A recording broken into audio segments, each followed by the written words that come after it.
Yo, what's going on, guys? Just want to make like a quick little update video. I was going to do like a Vanguard playthrough cutcon. That's not really my kind of style, though. Let me know if you guys would want to see that. I have no idea if I'm even good at that kind of stuff, but I really like talking zombies, really like talking Call of Duty, just pretty much anything Call of Duty, mostly zombies. I really love zombies. Jason Blundell and the Blundellathon. Let's get all that out of the way. Get rid of the intro, get rid of all the noise, get rid of everything. What's going on, right? We're back with another lore drop, that kind of still hurts years later, I'm not gonna lie. But today we're gonna be talking about one of the biggest what-ifs in Call of Duty Zombies history. Now, this is because of the Blundellathon with JC Backfire, Noah J456. And we're talking about the Chaos Stories cut content. Now, if you guys aren't aware, Black Ops 4 introduced the Chaos Story, and I actually really liked the Chaos Story. Not a lot of people really did, but I enjoyed it. 9 is probably one of my favorite all-time Zombies maps, but it was mostly hated. And honestly, Blood of the Dead, I think is a little bit better than Mob of the Dead, because Blood of the Dead was actually what Mob of the Dead was supposed to do, but they had console restrictions and all that cool stuff. But I digress.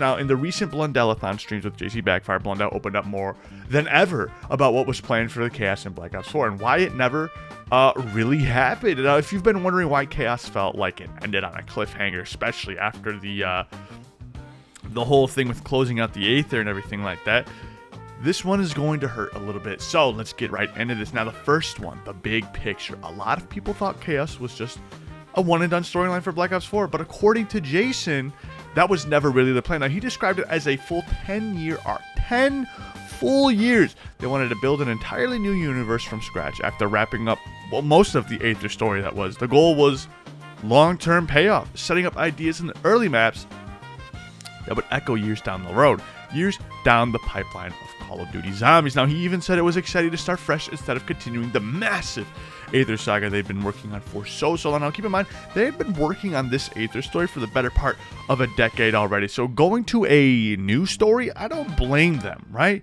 Hear me out, though.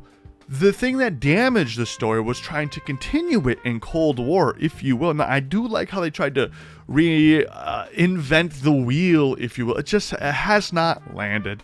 But these recent Black Ops 7's maps, let me tell you, they've been just absolutely hitting. And Astro Malorm is up there for me. Ashes of the Damned is okay, but Astro Malorm I really like. Now, the Nuketown one, Paradox Junction, feels very filler. I couldn't even tell you half of the Black Ops 6 maps. Liberty Falls was like the only one I actually cared about. Terminus was pretty good too, but I just did not care about the rest of them. Richtofen's Mansion, that was awesome too. I mean, I got to fight a dinosaur. Everything after that, I have no idea what's going on.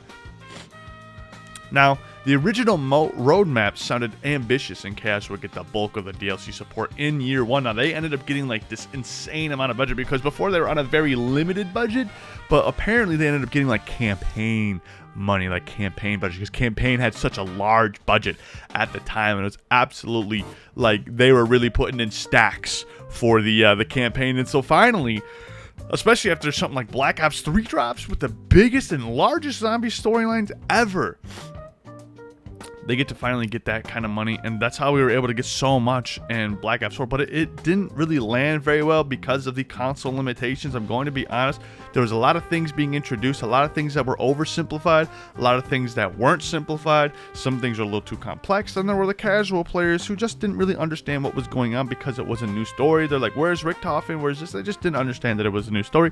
I'm not going to blame anybody. You know something, you love something, you buy something. And then when you get to the end of the road and it's not that something, you're like, what is this? I wasted money on, I don't want to play this. I understand. What is that called? Buyer's regret. It is what it is. But Jason thought that everyone was going to come along with it. I was along for the ride, Jason. If you somehow see this, I was along for the ride. But unfortunately, that wasn't the case for the majority of the people, and people just, I guess they just didn't like it, and then he left. It is what it is. Now, the roadmap for the 10-year thing did sound very ambitious. Chaos would get the bulk of the DLC support in year one, while Aether would get its proper conclusion in year two. That way, both stories could breathe and have room to grow at the same time. But then, reality ended up hitting, in budget cuts, shifting priorities at Activision, low player retention on Black Ops 4, and Treyarch getting pulled away to help fix other projects, like Cold War. Now, year two for Black Ops 4 got absolutely gutted hard, and that is where major cut content comes in. The biggest bombshell? Guys, we were going to get an Atlantis map. Jason Blundell ended up confirming on JC Backfire's stream that he had a full idea for an Atlantis map that was being eyed for the second season pass. He didn't go into super deep mechanics, but the vibe was very, very, very clear. A massive water-themed map, ancient ruins rising from the ocean, turning into, or tying into the chaos mythology of gods, dimensions, and ancient civilizations. Now, fans have been speculating about Atlantis for years. We were speculating about a Paris map for years. All this cool stuff. And Blundell basically said, yeah, it was real. And it got caught. Yeah, I mean, he also hinted at other lost locations in the same vein, like El Dorado, which is like the city of the gold. If you guys don't know, it's like that's an old Mayan city, I believe. They're floating around in early planning with these kinds of ideas. El Dorado, Atlantis, all this cool stuff. Now, I mean, imagine a chaos map that blended sunken cities, mythical treasures, and that signature Blundell. I mean, like, could you imagine? Right? Imagine like the sinking city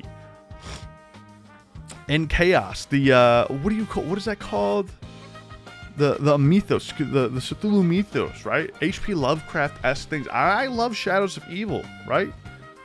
But imagine that in the chaos. That would have fit so well in chaos as well. It would have been amazing. It would have been crazy mind-bending storytelling that we would have never seen before. We would have gotten the full Jason Blundell effect, if you were. Now, there were even smaller cuts mentioned in the community discussions around the stream, like a potential war pig enemy type plan for Ancient Evil, which is just like a, how do you say, a warthog, but it's actually like a war hog. Like this, they're huge. They used to just kill Greeks all the time in Greek mythology. Like these wild boars would just come in, steal you. They'd be like 800 feet tall. Not really, but like they're huge. They're like the size of a cow. The maps we did get, though, I am very happy for. We got Ancient Evil 9, Blood of the Dead, Classified, which I really, really liked. We don't talk about the one that's on the Titanic. That was pretty good. Had so much flavor and potential for long-term lore, but without the planned follow-ups, it all felt very incomplete, stitched together, and not so well liked. You know what I'm saying? But I did like the Titanic one. What is it called? Voyage of Despair. Absolutely liked the way it looked. The way it played, it was sweet. I was very confused. The map confused me. It still confuses me to this day. I don't know where I'm going. But it is what it is. Now, Blundell straight up said the community did the chaos story very dirty. He felt like it never got a fair shot. And I'm going to be honest, I agree with him, because support ended so abruptly for it. The maps, they did get 9, Ancient Evil, Blood of the Dead, Classified. It had so much flavor and potential for long-term lore, but without the planned follow-ups, it really did feel incomplete. It really did. And I'm sad that it got the plug pulled. It would have been so peak. Now, he reflected that, oh my god, excuse me. It is so early in the morning for me, but I woke up and I had to make this video. For some reason, I was talking about it to myself in my sleep. Maybe I'm going crazy, psychotic, if you will. Now, he reflected that the starting point is starting a brand new story from zero with both thrilling characters being put to the side, almost like a chapter being ended, is very risky. Now, unlike Aether, which had years of built-in fan investment already, Chaos had to win people over almost immediately in sales. And, everything plays a whole bunch of numbers. None of it held up long enough for the full vision to finally be paid off for. I mean, people usually do this all the time. They hate something in the beginning, love it in the end. It is what it is, right? Once someone gets used to the feeding process, then they enjoy the feeding process, and then the reveals, you know what I mean? It's the same thing with Attack on Titan, right? I mean, actually, no, that's a lie. Attack on Titan hit it off the bat, like, right away. But it is what it is. Now, excuse me. So what could have been? A full second year of Chaos DLC, Atlantis is a potential final or major chapter, more mythical locations expanding the Chaos Pantheon, long-term story threads paying off across multiple games would have been amazing, just like we did in the Aether. Now instead we got a rushed Aether wrap-up in Alpha, Omega, and Togratone, which also had support from other studios, and Chaos got left hanging at its highest point after Ancient Evil. Now Blundell didn't throw anyone under the bus, he kept it classy, but it's clear the industry realities killed the momentum. The cost cutting, studio shifts, lead changes. Jason Blundell leaving. So this is not my honest take on all this. Hearing Jason Blundell talk about this in 2026 still feels very bittersweet to me. I mean, Chaos had the potential to be something truly special. A fresh start with a wild creativity. after the Aether's epic run for 10 years. Atlantis alone sounds like it could have been one of the most visually stunning and lore-heavy maps like ever, but that's also like speculation in my head. It's a reminder of how fragile big creative visions are in the AAA space, in gaming specifically. One bad quarter, one executive decision, it equals just years of planning gone down the drain. You know what I'm saying? Like, all those board meetings out the window. They don't mean anything. That said, I mean, Blundell seems at peace as moving forward with his new studio, Magic Fractal. He even teased more Blundellathon content, director commentaries, which he already did with Darice with JC Backfire, and then he did speed runs with Noah J456, which is absolutely insane.